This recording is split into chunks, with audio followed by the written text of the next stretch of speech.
Good morning, my love muffins. This is Reverend Sue from All Paths to God, recording live from my living room.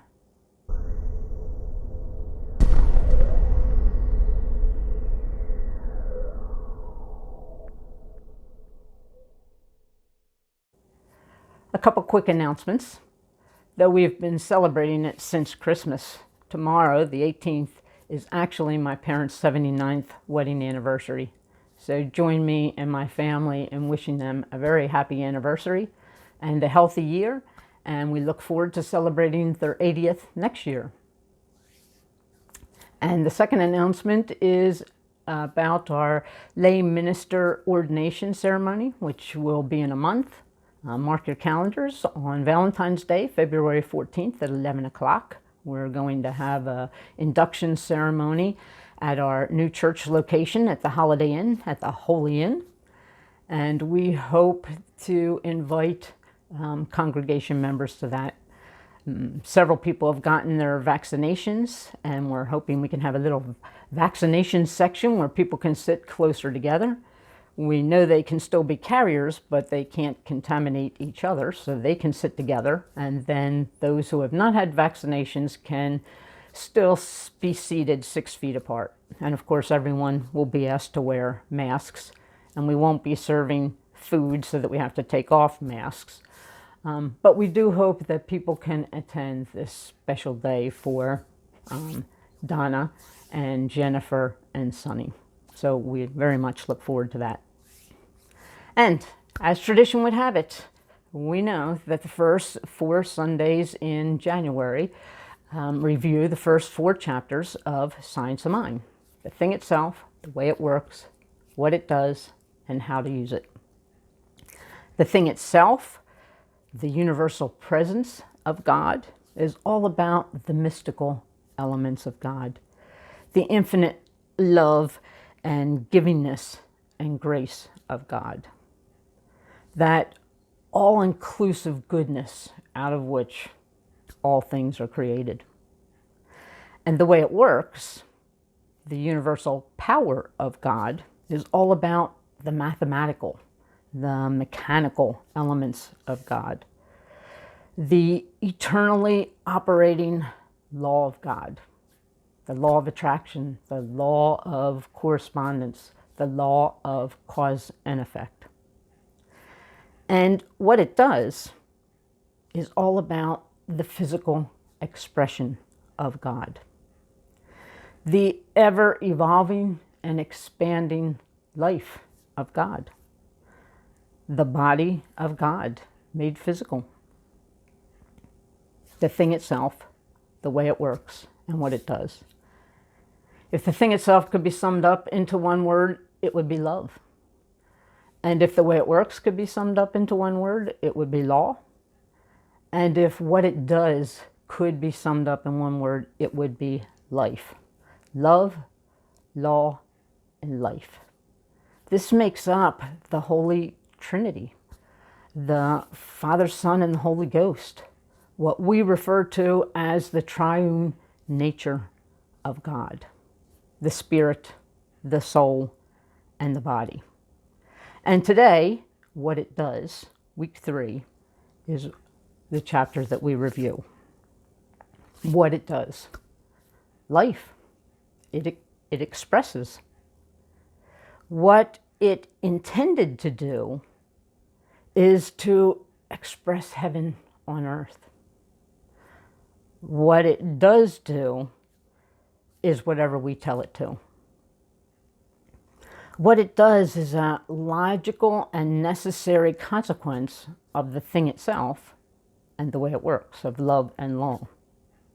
The thing thinks, the way acts, the what becomes visible. What it does, 3 M's are 3 H's. It 3 M's, it matches and mirrors and manifests our 3 H's, our head, our hearts, and our hands. It 3 M's, our 3 H's. Since our thoughts and our feelings and our actions and our circumstances are always an exact match, the lighter and the loftier our head and our heart and our hands are, the lighter and the loftier our experiences are. But the heavier the burden in our heads and our hearts and our hands, then the heavier our life experience. That is what the thing itself and the way it works does. 3 M's are 3 H's. It matches and mirrors and manifests in like kind the head and the heart and the hands, content or discontent. The vibrations of our head and heart and hands, of our thoughts and our feelings and our actions, build a mold into which substance must flow and as which matter must take form. It's an exact match. Mirror, mirror. So a logical question is, am I, are we, to blame for the weight of the world's woe, for the world's poor health condition, for the pandemic going around, for the world's poverty and insufficiency, for the homeless and the hungry, for the world's disharmony and discord, for the violence and the uprisings and the wars? If life is but a mirror, if that's what it does, then from where else, from what else could outer circumstances possibly come but from the inner content of our consciousness, of our heads, of our hearts, and of our hands? But mirror, mirror is not meant to be an idea that burdens rather than lifts, because it's not meant to be an idea of blame, but an idea of empowerment, an idea that can set us free. Know the truth. I heard you. And the truth can set us free. We can count on what it does, because what it does repeatedly and infallibly and equally. What it does all the time, everywhere. God doesn't have favorites. There's no such thing as deity's pet. God values all alike, and God gives to all alike. There's no different treatment or special treatment or greater grace, or for that matter, more dire penance. It's all the same. As said by Matthew in Scripture, chapter 5, verse 45, God made the sun to rise on the evil and the good, and sent rain on the just and the unjust. There is no preferential treatment. This cannot explain our circumstances. It can't explain why good flows into our lives or why we are challenged sometimes with problems and conflicts. Creation is simply a mirror of our own ideas. This is what it does. So whatever disease or distress or discord that still comes into our lives must mirror like ideas that still come into our mind. ideas of our deficiencies and our disabilities and our disturbances and our dysfunctions, ideas that frequent our thoughts and our words, that burden and weigh on our hearts, and that adversely influence our behavior, and that ultimately become the circumstances of our lives. While we are eternally in the hands of God, God left the condition of our affairs in our own hands, in our own heads and hearts and hands. How are we doing? Well, I felt very exposed when I first learned these principles and began to practice, because you can reverse engineer the answer to that very easily. Our outer circumstances tell the story of our inner state of being. And looking at the degree of sickness and lack and hostility in our world today, I think it's safe to say there's room for improvement. Just look at the election process that we've gone through. How many of us are actually scared about what might happen next week? Mirror, mirror.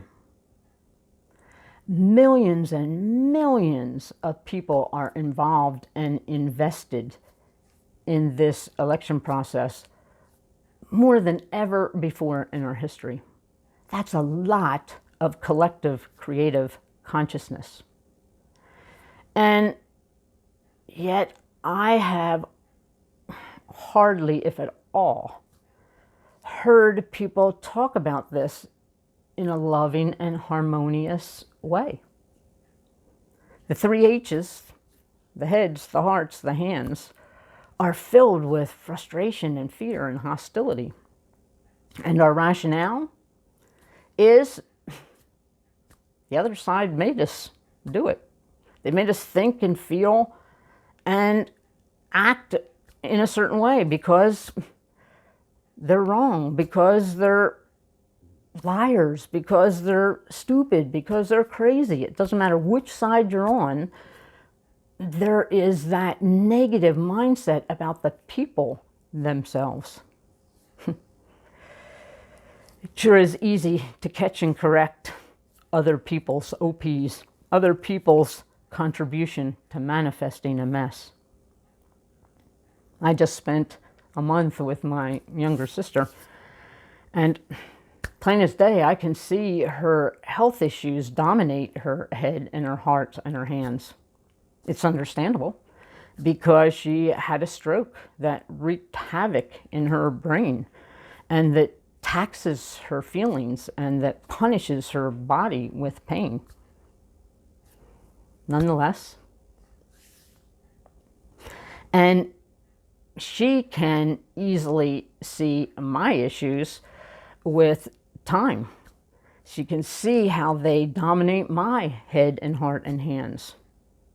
And it's understandable that they do, because I have a million things to do. There's simply more to do than hours to do it. And it preoccupies my thoughts, and it stresses my feelings, and it pushes my body to the limit. Nonetheless. And it's easy to see issues of the election dominating the heads and the hearts and the hands of the masses. And it's understandable, because there's so much misinformation and distortion and deceit and distrust that riles our thoughts and agitates our hearts and ignites our reactions. Nonetheless, mirror, mirror. Regardless of whether we have entirely logical and legitimate reasons to think and feel and act the way we do in any one moment, in any set of circumstances, the way we do becomes what our life will do. The thing itself, the way it works, and what it does. What it does Is it 3 M's or 3 H's? It matches, mirrors, and manifests our heads, our hearts, and our hands. That's what it does. What it intended to do is to express heaven on earth.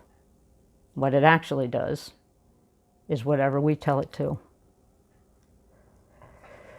While we are eternally in the hands of God,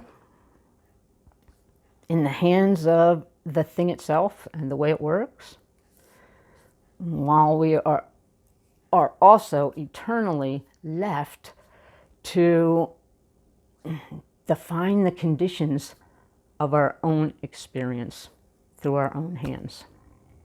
So we're eternally in the hands of God, but our life experiences are eternally in our hands. That's what it does. So what are we going to do with it? Well, we need to put life back in the hands of God. I'll share on the picture with you as I'm speaking about this.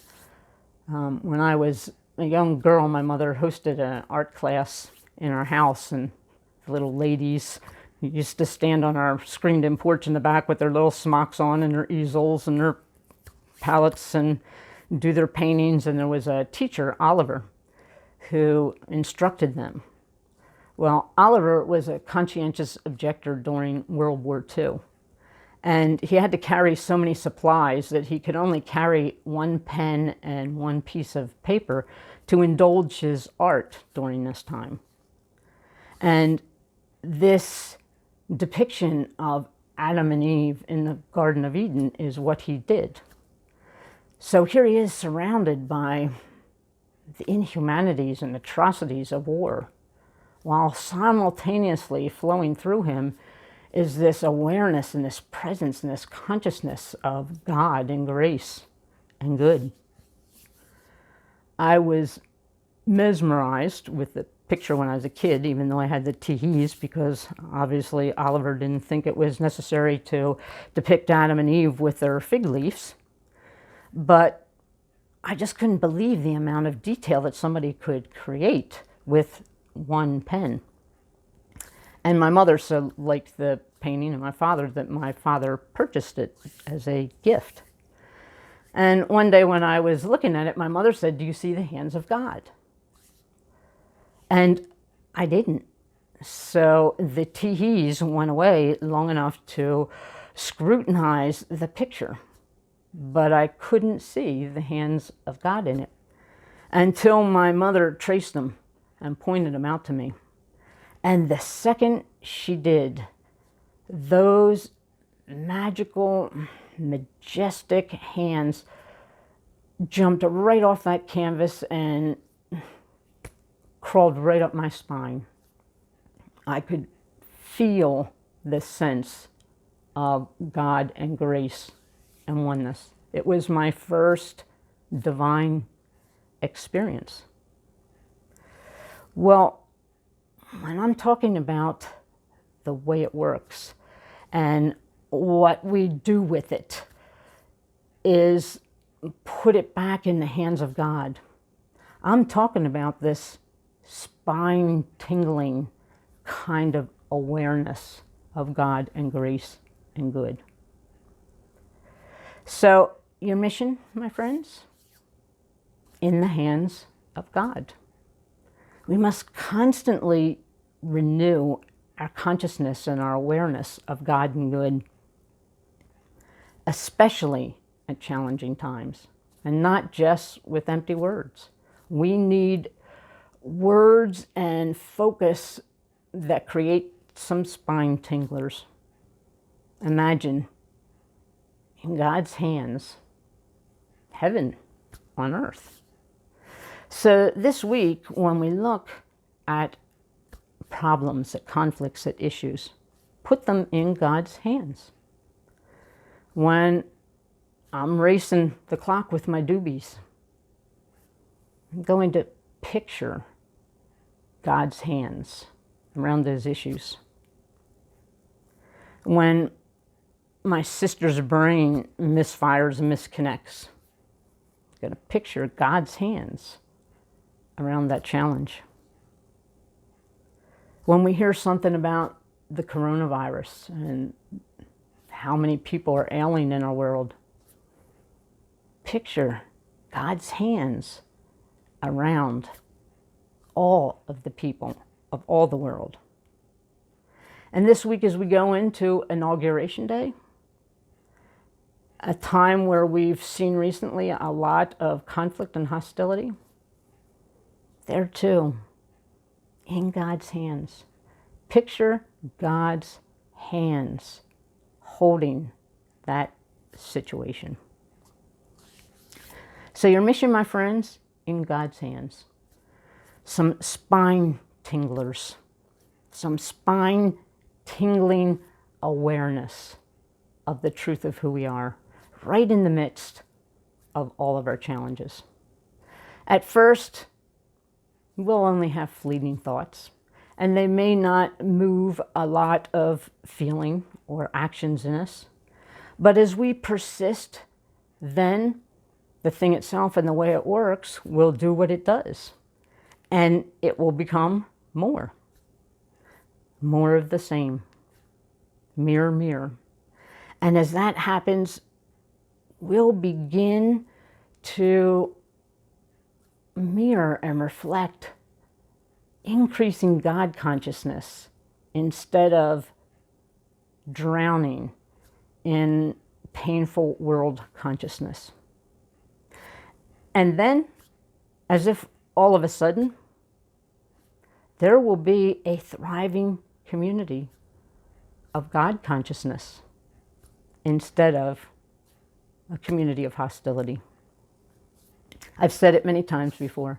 If we haven't met a mirror that we like, we haven't met God.